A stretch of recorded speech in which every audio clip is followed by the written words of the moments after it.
Welcome to the League of Women Voters of Manatee Candidate Forum. I'm Alice Nolan, co-president of the League of Women Voters of Manatee County.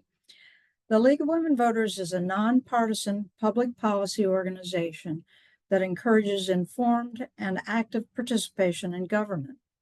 The League has both men and women as members. The League does not support or oppose any candidate or party. Before we start, I'd like to talk about election information sources. The League of Women Voters Guide, vote411.org, is a nationwide information platform that gives the information you need for the election.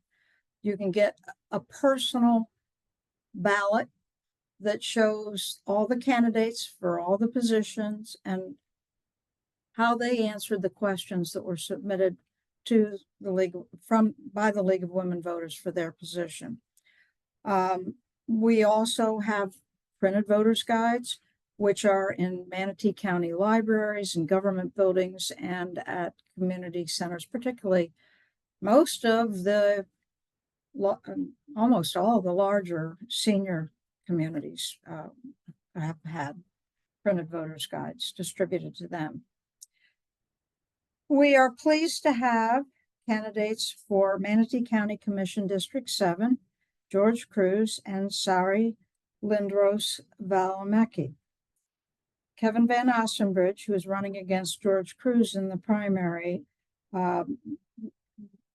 did not respond to our requests for this candidate forum or to answer questions in our Vote 411 voters guide. Voters deserve to know candidates' positions on issues relevant to the office that they are running for. Today's candidates forum rules call for civility on the part of both candidates and the audience. The hallmark of democracy is the willingness of our community to treat each other with courtesy and respect. It is in that spirit that we are here this evening to engage in a vital part of our democratic process, a civilized discussion of the important issues that confront our communities. Each candidate will have 1 minute to answer questions. Ginger McCallum, our Government Action Team Chair, will hold up this sign. Ginger, you want to hold it up? Uh-oh. Can you see it? We may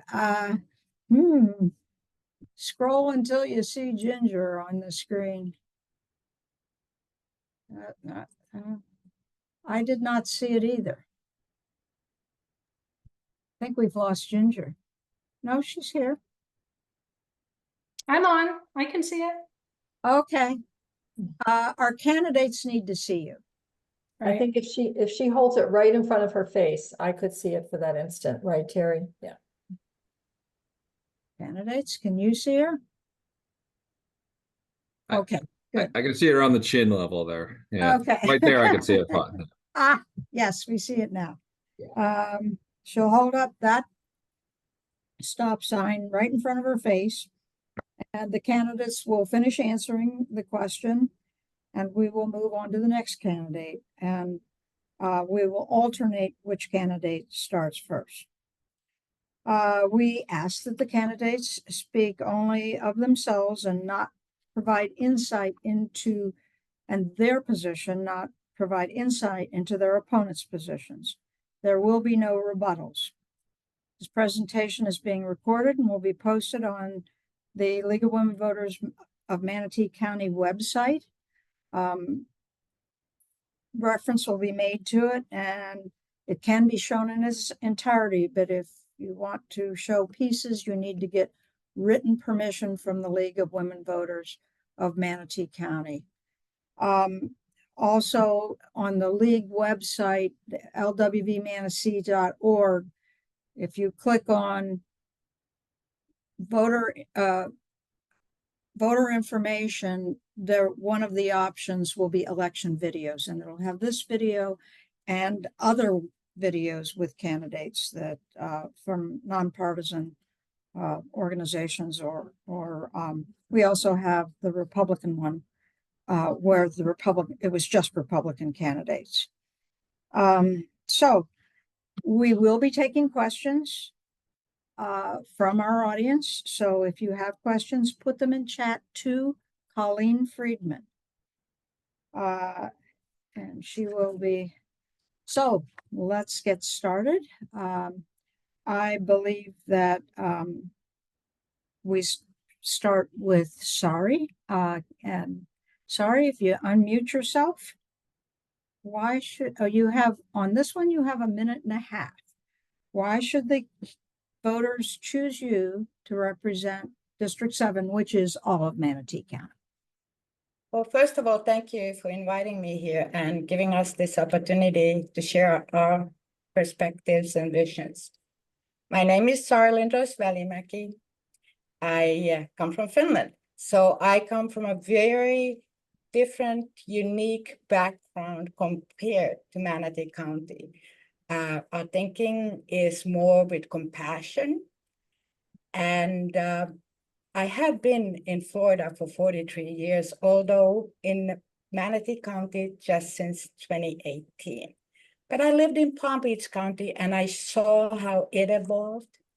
And I don't want this to evolve too much. I like Manatee County how it is. And why we moved here is because of the nature and the beauty and the community. Now, I have a bachelor's degree in political science. I have a master's with a security emphasis.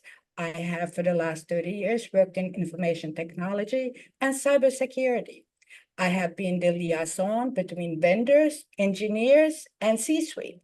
So I have also ran a large budget and a staff. So I'm very familiar with projects, with budgets and policies that goes with compliance. So I would be a great different addition to the county commission seat. We need some change. I would bring that change to the table. Thank you. Thank you, Sari. And candidate, we're going to use first names. We usually say candidate Kruse, but Sari gave me permission to say candidate George. You could just say George. I think they'll get the gist. Candidates are very close to this. Yeah. You want me to go? Yes. Okay, sure. Well, I mean, and again, thank you, League of Women Voters, for having this. I know there was a question without the third person whether or not we'd have it, and I appreciate the opportunity to answer questions and get out in front of people, because my campaign has been about getting out in front of people, because for 4 years, I have represented this entire county. I'm the current at-large county commissioner, and I take that seriously. I will be up in Terracea, I'll be out on Anna Maria Island, I'm down in South Manatee, I'm over in Myakka. And equally importantly, I have prided myself on speaking to everyone, all 430,000 people in Manatee County. I come from a finance background and a real estate background. I understand the macro issues with Manatee County, whether it be our ever-increasing budget, our issues with impact fees, or issues with growth, both in terms of the affordability of it and the scope of it. So I came in to bring my background and experience to help Manatee County, and I believe I have honored that, not only in terms of things we've moved forward with affordable housing and with the budget, but doing it with everybody and giving everybody a voice here in Manatee County, from one side of the county to the other and from one party to the other. And that's something I am in fact proud of, and something I'll continue doing for the next 4 years. Okay, George, you get the next one. What are your campaign funding sources? How much of it is from developers? Sure. When I filed to run in October, I said I would not bundle money. I think that's where it comes. People talk about developers here. It's such a broad thing. I mean, we have affordable housing developers, for-profit developers, architects. The issue is the influence or perceived influence of those funding sources when people start collecting $10,000, $20,000, $50,000 from LLCs with same addresses. So I said day one, I would never bundle money from anybody. So I capped everybody at $1,000. Some of them are developers like Mark Van Groff and Ron Allen and people I work with on the affordable housing side.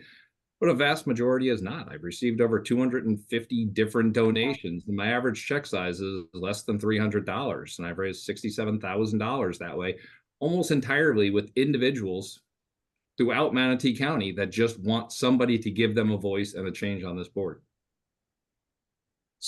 Sorry, the same question. None of my money is from developers. I'm very proud to say that. And this is completely grassroots fundraising. I am doing it by marketing myself with the help of the Democratic Party.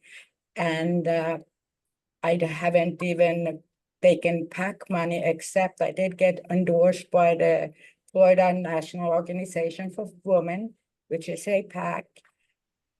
And I am very much a representation of the Manatee residents, and I do not need developers' monies to fund my shiny sheets of marketing.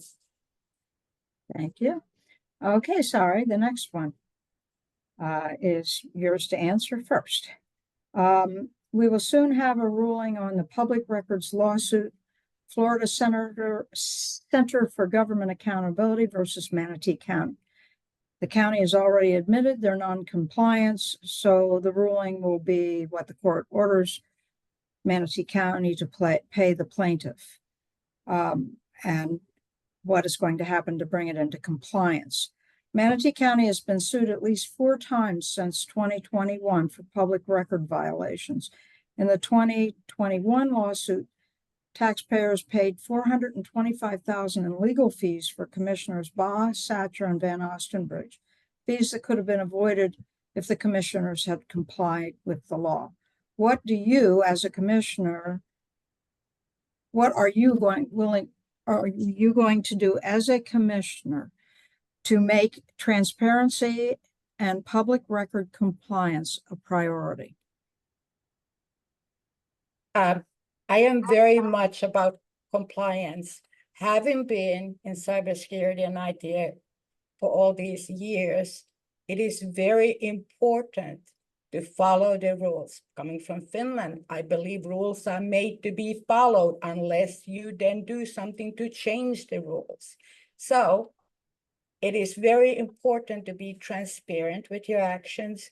It is very important to be accountable of your actions.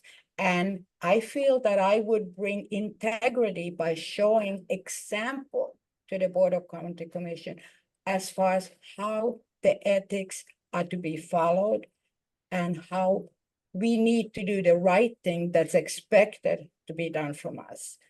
There's no need to be anything but transparent when it comes to being the representation of the people. George?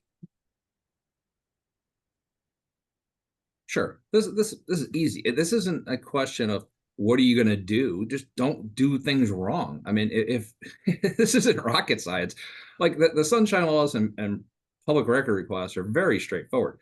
Anything you do within this county, within any government, I don't care if it's an advisory board or a fire district or Manatee County Commission, is public record, and you turn it over. There's a reason why when you name 3 commissioners from 2021, my name wasn't on there, because I took every single text and email and phone log I had and turned it over immediately, because that was my job to do so. This isn't a way of getting people to do so. It's the law. Just follow the law. I've never once in my 4 years here been sued or accused of violating sunshine or breaking public record laws, because every single time I've turned over everything from day one, because that's my job to do so. And that's just basic common sense everyone should follow. I don't think that's something we should be pushing for. People should just be doing their job and following the law. Okay. George, this one's for you. Code Enforcement Division Manager Wooten is on record as directing an officer to violate the law and remove a campaign sign from private property. The officer that refused to comply with the illegal order was disciplined. Carlos Burruff was issued a permit for an ADU that was clearly did not meet the written land use code. It was approved as an exception by the Manatee County administration. What will you do as commissioner to assure that it is clear to the county administrator and other employees that Manatee County does not tolerate acts that violate code regulations, are unethical or illegal. Sure. It's making it really hard not to talk about other opponents. Look, we're not supposed to direct anybody, but the second part of your question led me to a little bit different answer. We have nearly 2,400 employees in this county, and those employees, for better or worse, take the direction of the mindset of the 7 of us sitting up there on that dais. We're certainly not the 7 smartest people up on that dais by any stretch of imagination, but we're the public face. And when you have a board that's so willing to give in to people and to look the other way and to bend the rules, it starts transcending down through the rest of the staff. They believe it's okay. It's the mindset of the county that's currently broken because of the mindset of the board. Once you have people on this board following the rules based on your last question and making sure everyone's held accountable, whether it be clear cutting rules or development rules, you'll start seeing that through the staff as well, because they won't feel like they have the ability to bend the rules themselves if they see the 7 of us not doing so. Sorry? Nobody's above the law, period. Everyone has rules, and the rules, once the rules are in effect, everyone needs to follow them. Doesn't matter who you are. Okay, sorry. Next question's for you. Citizens feel cut off and that they are not being heard at the county commission meetings with the elimination of phone comments and the frequent late agenda changes that bring substantial items where citizens have little or no ability to comment. And I will say that Tuesday's meeting was a stellar example of a lot of things making the agenda with 24 hours before the meeting. Would you restore phone comments, and how else would you assure the citizens are hear about items that are coming before the board? What are your thoughts on citizen engagement and changes needed in the current situation? Absolutely would restore any kind of communication that's currently closed. We are expecting our Board of County Commissioners to represent our voices, to share our ideas, to hear our ideas. As a Board of County Commissioner candidate, I am not going to tell you that I would not hear the community when I'm out there already hearing the community. It is very important for the community participation, for everything to be transparent, for the budget to be transparent, decision-making, and there is a reasonable expectation for people to be notified and not add items to the agenda on the 5th. We don't do it in the business world. It should not be done in the public world. So no, there has to be a timeline to be followed, and there has to be responsiveness and accountability to the community. George? Sure, this is easy. I've made this motion at least 3 times in the past 12 months to bring back call-in comments. I'm not just going to say I want to bring back call-in comments. I'm actively trying as hard as I can to bring back call-in comments. If I have 3 more votes, we'll have them, and you can call in on tomorrow and knock yourself out. So I do believe in it. I've consistently stood behind that. I've pushed the administration to bring back comments on social media. I think everything we're doing is ridiculous. I'm the one pushing to reseat people on our advisory boards. We have 2 different advisory boards, animal welfare and library, 2 critically important ones right now, because we have a brand new library and we're working on expanding Bishop. They can't even be seated because they can't make quorum because we haven't filled up our advisory positions. We've got a recent history of stifling the public's voice, and that needs to change. And I've been actively, vocally trying to make that change. Thank you, George. You get the next question. Fishing, outdoor recreation, the island beaches are the cash cow of the county. How are you going to support the maintenance and improvement of the environment that is critical for these types of economics of the county? Sure, it's a pretty broad question for 60 seconds. Yeah, it's very important to protect that. I just made a motion, it failed unfortunately, to try to expand our environmental land tax. We have a very short window here. We're capped at $50 million of total bonding capacity, which will protect further land to create more preserves, create more outdoor activity. But the rest of the board decided not to put that on a referendum to expand that bonding capacity, unfortunately. The one on the board who voted no on the wetland buffers because that's going to affect our water quality. There's a lot of things we're doing in this environment that aren't wise to do right now, whether it's be continuously developing out east or not focusing on outdoor activities. We're happy to focus on pickleball and things we can pave, but we're still waiting 3 years in since I made the suggestion to build our trail system. There's a lot of great outdoor activities. You see it with Robinson, you see it with Emerson, but we need to get that around the rest of the county. And it starts with making sure that everyone's focused on the environment and a safe outdoor lifestyle for Manatee County. I think that's what people want. Sorry? Yes, of course, we need to support the environment. That is a very important aspect of my decision to run. As far as it being the cash cow, it's not going to be here for us to do any money with. We already took an economical and environmental hit when the Piney Point fiasco happened. It is very important for us to be proactive in the decision making of how we are doing things, because some of the decisions we cannot just go cleaning up messes. I mean, there's the potential damage that's continuously happening with the drilling in the ground of the water, the polluted water at Piney Point. We have the fiasco in Mayaca. We have the fiasco in Tavesta. We need to fix also what's wrong and prevent anything from happening. But yeah, we need to clean this stuff up. It's going to be a legacy we're leaving for the future generations. We're not going to have anything to leave if we don't do something to clean everything up. Thank you, Sari. The next question, which you kind of led right into, is when the county commission approved the deep well injection to remove the toxic water at Piney Point, the then commission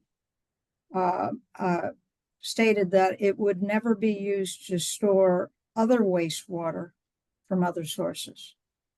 Would you guarantee that you would not vote to use the deep well injection that's for Piney Point for other wastewater? Absolutely. It should not have been used for Piney Point. I mean, there's currently, if you look at the Palmetto City water, we have levels of arsenic there that's higher than what the environmental working group recommends it to be. That should be alarming to everyone. We're not testing our drinking waters, and meanwhile, we're contaminating the water through the dumping polluted water into Tampa Bay or drilling it into the ground.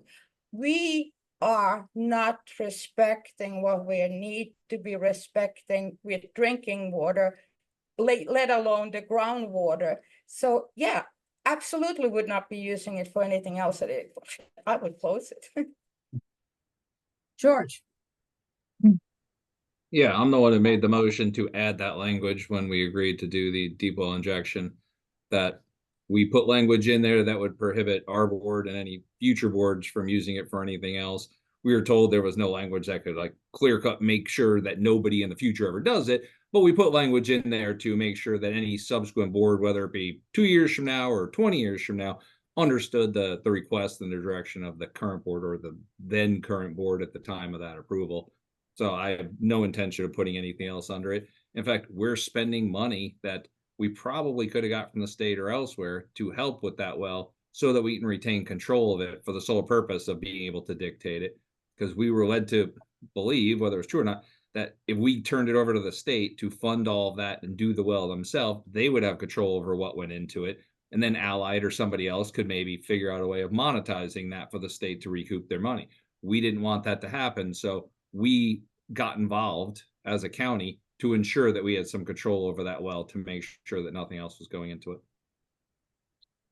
And I'm going to make an appeal to the people that are the voters that are here. I just checked with Colleen whether we had any questions from the audience, and she says no. So we'll move on to the next question for George. Manatee now has more than 66,000 households that are classified as ALICE, that is, living at the federal poverty line or below. That's 41% of all Manatee households that are struggling to make ends meet or stand just one unexpected expense away from dire circumstances. What ideas do you have to support these citizens? Sure. I mean, I think everyone knows that affordable housing has been my #1 priority since I got on this board. I'm speaking next month at the annual Affordable Housing Conference, and I just spoke at the Housing Summit up in St. Pete, and I've spoken about ALICE specifically with United Way Suncoast twice in the past 2 years. You know, I continuously push to come up with new incentives. I passed the half dwelling incentives to allow for smaller units to make them effectively more affordable. I pushed for the ADUs, and now I'm pushing to expand that. There's a lot we can do, but ALICE is tough because ALICE implies you're employed. It implies you have money. You just can't afford to live here. And we have a very high cost of living that's continuously going up unless we can start coming up with cheaper places to put people. And a lot of that's just going to be a little bit smaller places. And you're going to do that if you allow developers to build as of right with better density in better locations closer to employment centers, because honestly, people keep having to move further and further away because of cost of living, and the transportation costs alone are effectively netting out any benefits they get, making it that much harder for these ALICE families to be able to survive. Thank you, George. Sorry. Well, I think the public transportation should be, first of all, improved so that the people that are living further away will have an easier commute. It is very difficult to be able to call over $250,000 homes affordable when they're not affordable to everyone. I do not have all the answers, but I have a lot of compassion, and it takes a lot of empathy and compassion and realization that we do not have a functioning community if we do not have the staff to also work the minimum job wages. We need to do everything to support them. The housing is very good. That's very important if we can get affordable housing and tiny homes and ADUs, but that doesn't answer even the transportation issue. We need to increase with the public transportation and make it easier for people to commute here for the jobs. Thank you. And Sari, you get the next one. What are your feelings about the usefulness of the comprehensive plan? If you believe it has a role in the county, what changes would you like to see when there's going to be a review and revision in the near future? Well, my concern is very much about the bills that are coming down from the state level, when they're making it that we cannot even make it more stricter than it was ahead before time. So that I believe is the House Bill 359. We also have it where that if you sue the county commissioners for the comprehensive plan, you can be on hook for the $250,000 fine. Now, it is absolutely imperative that we respect the comprehensive plan. Otherwise, it's useless. I do not understand why some developers are able to move beyond the borders that we initially decided, that we should not be putting more than one house per 5 acres, and now suddenly they're just landing all these houses there. There has to be a respect for the plan, and there has to be a community involvement if it changes. George? Sure. The comp plan serves a purpose because we're required by the state of Florida to have a comp plan. All 67 counties have to have one. It's important because no community is ever going to grow and thrive properly if you don't have direction. And that's what you're starting to lose right now. You're seeing endless, every month, every land use meeting, you're seeing these comprehensive plan amendments. They're little band-aids and changes and text amendments that basically just allow people to modify it to their own needs. And to Sari's point, like about building east of the FDEP. Well, there's a policy in there now. It's 2.1.2.8. And I've tried to remove it multiple times, but that's in the comp plan. So if we're honoring the comp plan, we're honoring the comp plan. And right now the comp plan allows you to do that because of a text amendment that shouldn't have been put in there in the first place. And when we learned of how bad it was, we should have removed it immediately. So the comp plan is important, but I agree. It's important to the extent you honor it. If you're just going to put it up on a shelf and tell the state, yeah, we have one, and then do what you want, you're not thoughtfully growing as a community. Thank you. And we do have, I hear from Colleen, we do have some questions. So Colleen, this first one is for George. All right, the first question is from Nell. Would you be willing to support the county buying the Rattlesnake Key property without the state? Do you know what the problem was with the state's appraisal? Do I know what the I don't know what the problem was. I haven't seen the appraisal. I think their number one problem is it was very low. I mean, they thought it was going to be like 29 million. It was like 8 or something like that. And the state is not allowed within the funds that they were going to use. They're not allowed to pay over the appraised value. So they're capped, and that's a pretty strict rule, and that they stick to that. So that would have put us on the hook for about $20 million. That was one of the precursors that led me to make the motion to put on the resolution to expand our environmental land tax. We don't have $20 million. We only have $50 million of total funding capacity. We've already spent about 30 of it. So we have limited funds to do it, but I'd be 100% on board. I think 29 million is an aggressive ask for that piece of property. They're doing it based upon some 20-year-old Collier's package that's implying they can build a amusement park and a resort on there. I don't think they can build what they can. I don't think it's worth the 29, but I am on board with buying it because it's protecting a very, very important estuary and fishing community and environment up there. And it's going to meaningfully affect the benefits of our water quality if we can keep any level of development off of that island. Sorry. Yes, I think we should do everything we can to be able to purchase it. But yeah, it needs to be a reasonable price. I mean, there has to come somehow. We need to meet in the middle to figure out what needs to be done. Maybe it should be a joint partnership or something with private and public sector, but it needs to be preserved. I don't have the answers. Yeah. Well, you can agree with George on a particular issue. That's okay. Colleen, do you have another question for Sari? I do. It's a big one from Caroline to both candidates. What do you think the current commission is doing well, and where is the commission failing us?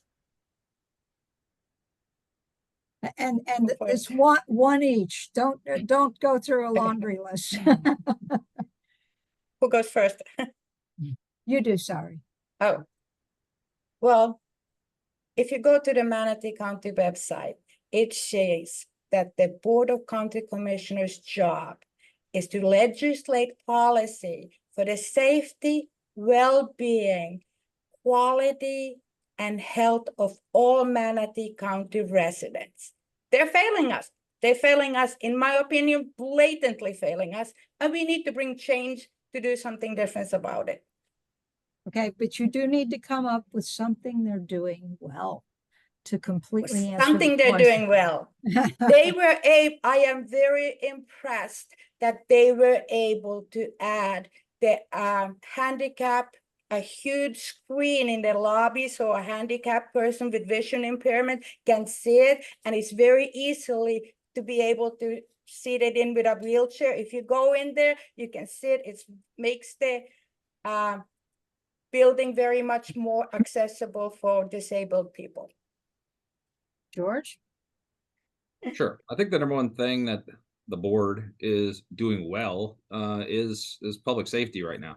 If you look at what we've done, we just instituted Light Up Manatee to light up a lot of roads. We're getting rid of all those little nitpicky taxes on a lot of people's tax bills to cover that cost ourselves, even the previous ones. It's going to create a safer environment from crime. It's going to create a safer environment for driving, and we're cognizant of of our priority, and our priority first and foremost is safety. So we're putting the lights in there. We've always fully funded the sheriff. We're working on a new medical wing for the jail to make sure that while people are incarcerated there, they can get proper medical care. We're working on getting their salaries, the salaries of deputies up and the salary of EMS up to make sure we're competitive so we can retain the people that we train. So I think this board, if nothing else, has done a very good job and made a big point in making sure that the safety of Manatee County citizens is a top priority. What we're doing poorly right now is we're reaching, do I get to answer? Sorry. Yeah, Okay. you can finish that sentence and Okay. even Well, maybe do another sentence to complete the thought. Sure. What we're doing poorly is we're spending money where it shouldn't be spent because we're focusing on things we shouldn't be focused on. Okay. Thank you. Okay. We've had 2 questions, right? Yes. So back to here.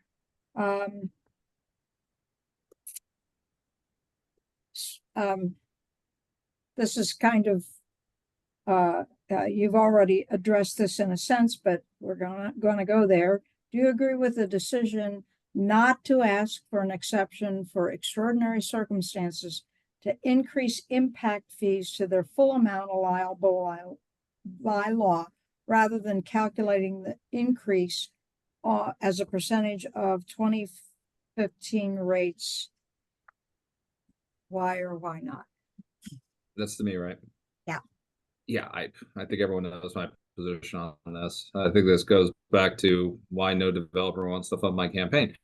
I've been pushing for 100% impact fees pretty much since I got on this board. We can't build the infrastructure people need. We can't build the sidewalks, the EMS stations, the parks, to expand our libraries because we don't have the funds to do it. And our only other alternative is not build it, which is what everyone sees us not doing, or taking tax dollars from the current residents to pay for the growth that they're not responsible for. We need to have 100%. It's costing us hundreds of millions, if not upwards of $1 billion of lost revenue stream. That's all going to fall on the shoulders of the taxpayers if we don't do what we need to do and charge people the actual cost of business here in Manatee County.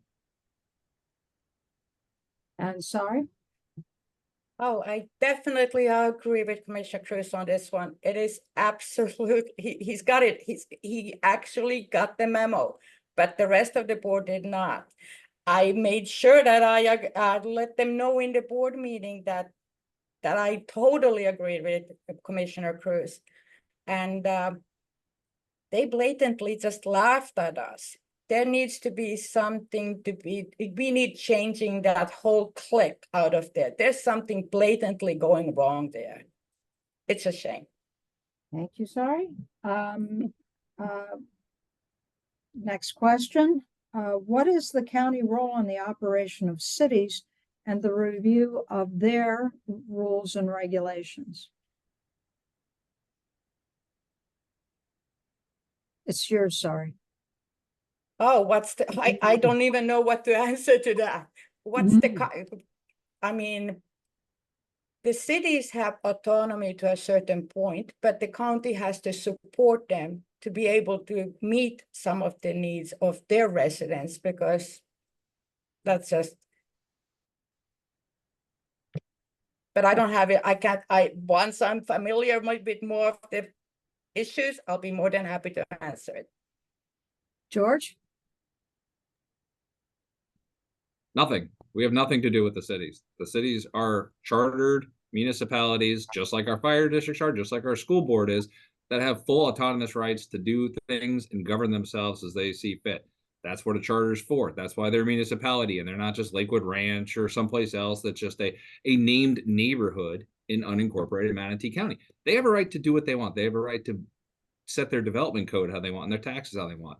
If people don't like it, they can leave that municipality, and eventually that municipality will fail. That's how the free market works, but they have a right to govern themselves as they see fit, and it's not my job to oversee that. So the follow-on to that is how would you help heal the relationship with the island? get out of their way first and foremost. I think it's, how do I say this without sounding like I'm attacking somebody? There's some individual that decided to start a fight with the island, and it was unnecessary. It was poorly thought out, and now it's a matter of we need to win for the sake of winning. You don't. Look, because we don't have a bad relationship with City of Anna Maria. We don't have a bad relationship with Bradenton Beach. We don't have a bad relationship with Longboat Key. There's one, and that was just a fight for fight's sake. There's a lot of things we can do to work together. Just look at City of Bradenton. We do a lot of things with them, whether it be affordable housing or apparently landscaping every one of their medians. There's a lot of things we do with that city. We're willing to work with municipalities if they want to work with us. We need to show them we're a partner in making sure their residents have a good quality of life, because there are residents too. We overlay them in terms of residency, and it does us a disservice as commissioners if we're not looking out for the residents of those individual cities. Sorry, I totally agree with him. You know, it should be, the decisions should be coming start from the bottom up. And if the community or city decides that the decision needs to be district, then the county should not go and get involved on it, or the state. We need the home rule to be held, and decisions made by people that live there. But yes, they also are residents, so we need to be keeping them safe when it comes to like cybersecurity or roads and stuff like that, as far as transportation and such. thank you. This goes to you, Sari.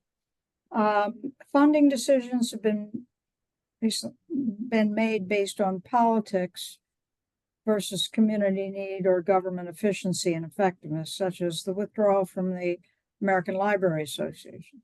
Is this type of decision appropriate?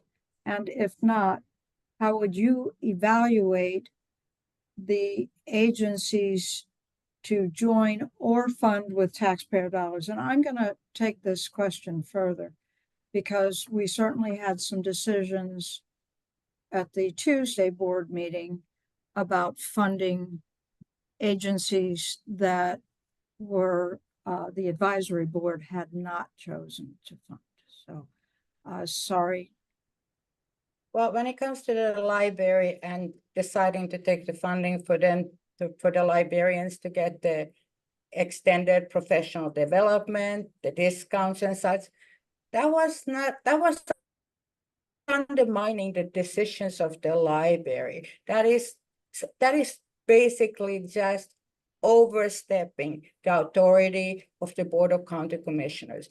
There is basically stay in your lane and let the libraries decide how they want their professionals to be developed.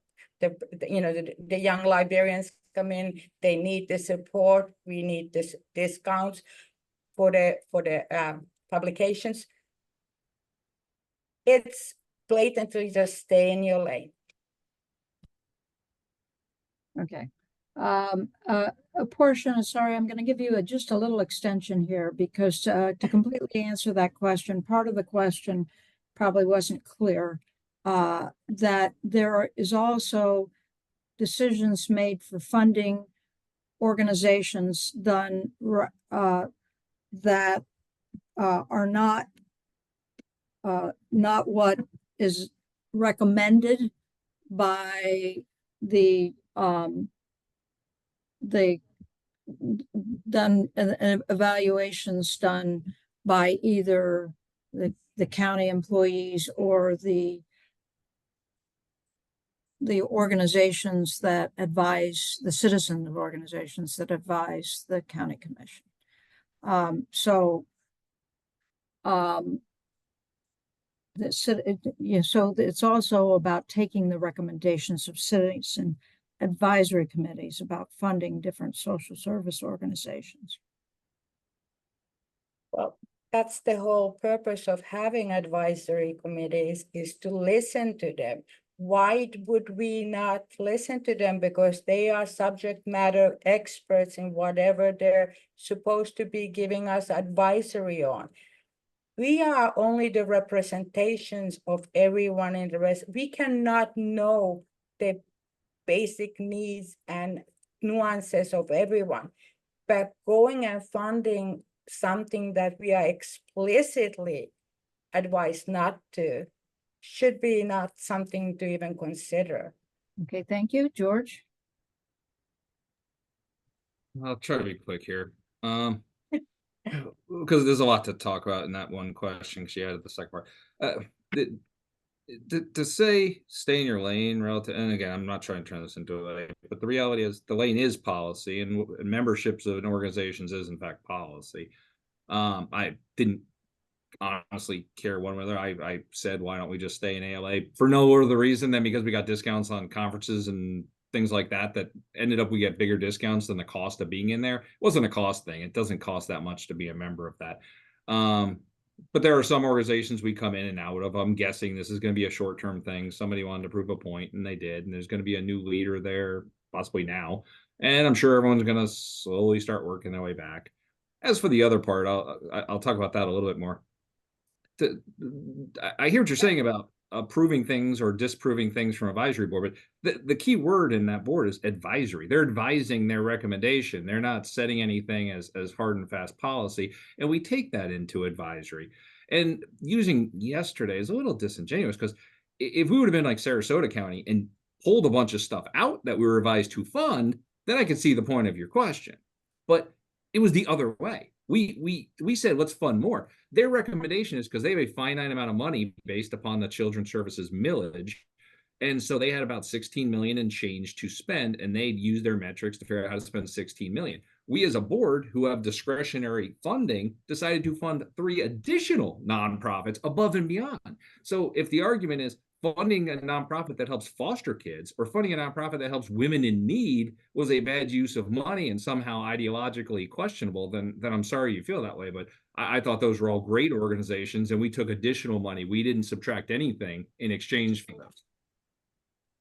Thank you. Colleen, do we have any questions in chat? We do. We have a question. The first one is environmental. From Pamela, what needs to be done to stop the incidence of raw sewage flowing into the bay from Manatee County? This is yours, George. Sure. I don't really recall us having anything meaningful. Most of the raw sewage notifications you get are from City of Bradenton. They have issues because of capacity. To go back to a recent question we just had, they're an independent municipality and they have their own sewage, their own utilities. We don't control that or have any say in it. They do have issues with capacity, and that sometimes causes them to have some of these problems, which are huge problems because they affect everybody outside of the municipality. Water does flow. So we have proposed in the past, and I believe our utilities department has spoken to their utilities department about finding ways to take on some of that capacity to help ease their concern because it's all of our water. So it is a problem. It does need to be rectified, but most of the notifications, if not almost all the notifications you see, are coming from a municipality that's outside of the county. Sorry.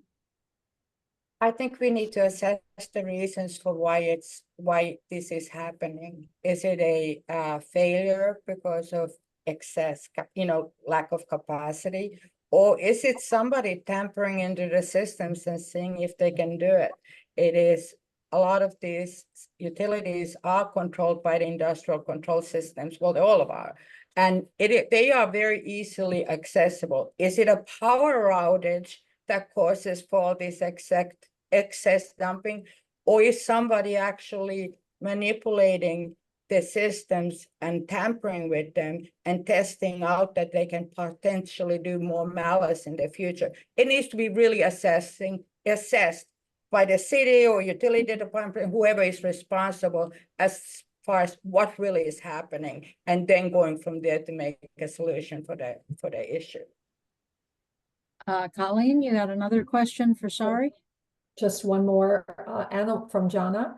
Animal welfare in Manatee County is a mess. What solutions would you support? Well, don't bring any more to my house. My house is full of dogs.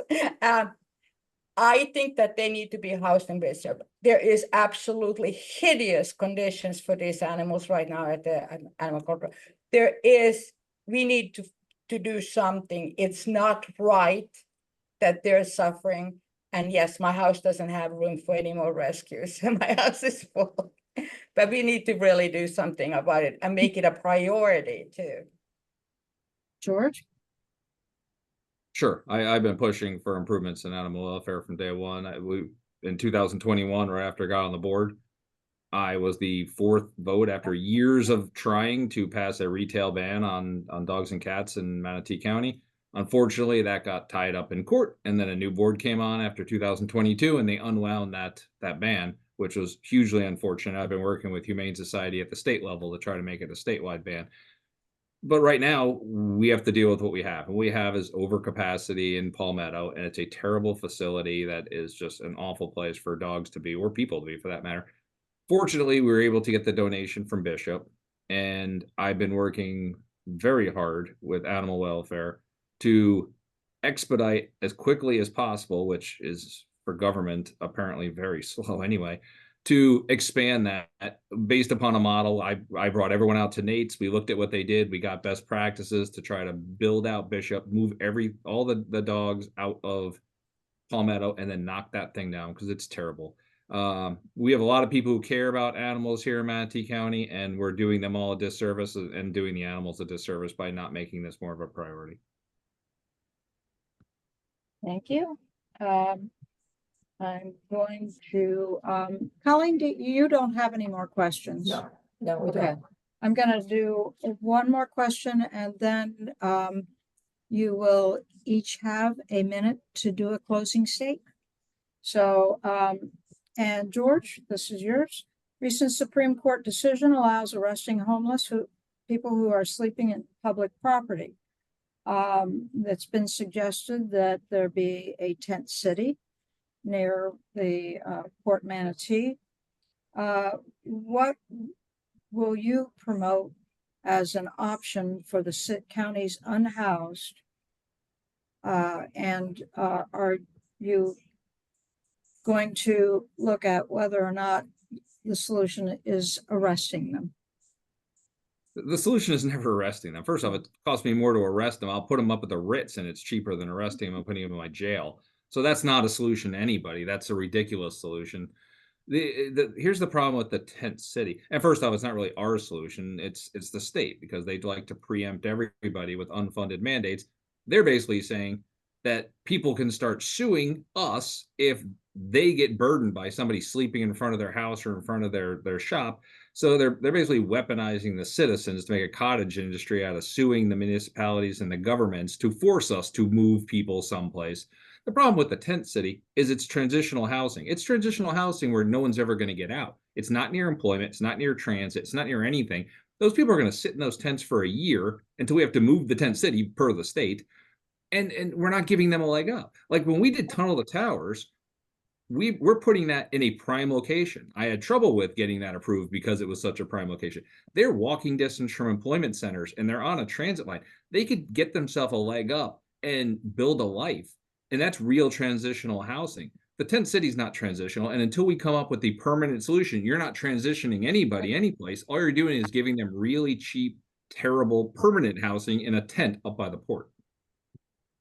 Sorry. When it comes to tent cities, I feel it's very degrading and inhumane and should not be ever a solution, and neither should arresting them. In Finland, we have something called Housing First that we have been implemented for years now, and it has basically eliminated all our homelessness. And it is the policy of generating housing first before you go into employment, before you go into addiction or mental health issues, because once somebody has a home, they will be able to work on the other things with services provided. Tent City does not provide that, just like Commissioner Kruse said. It's just transitional. It's not, they'll stick there. We do need to come up with solutions. We may need to build up instead of, where the jobs are.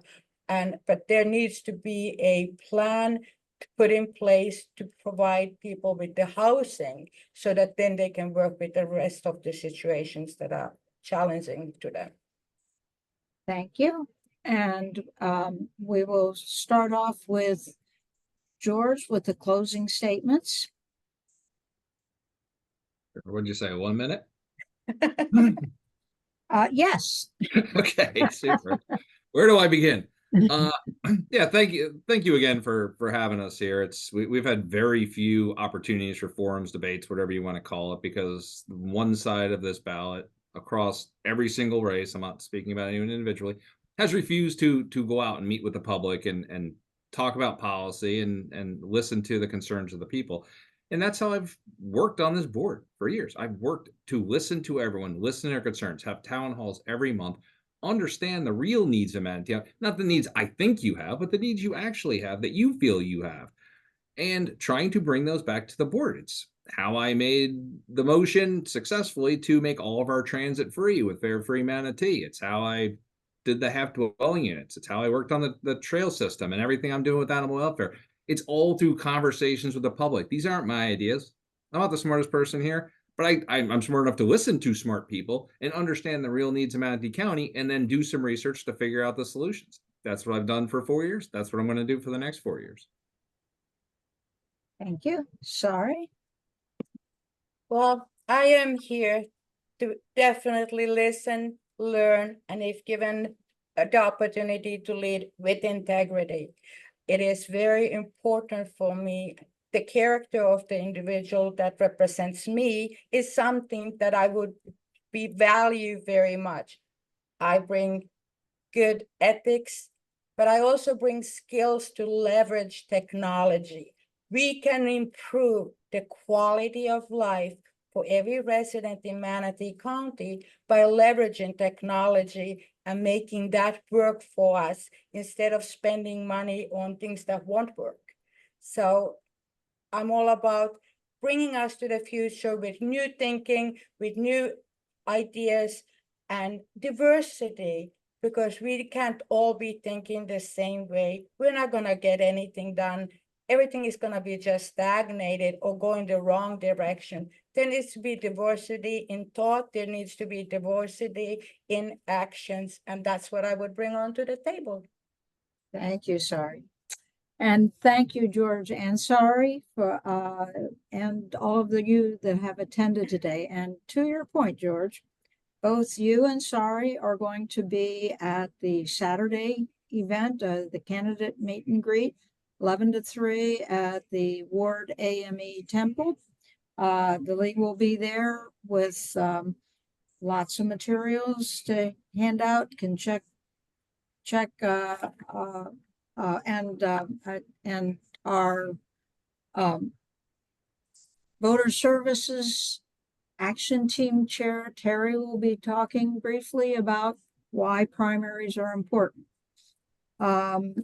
We also would like for everyone to attend our September Hot Topics. That's Monday, September 9th, and it's going to be the constitutional amendments, the state constitutional amendments and local referendums that are on the ballot. Thank you. I'm going to, yeah, a little clap there. And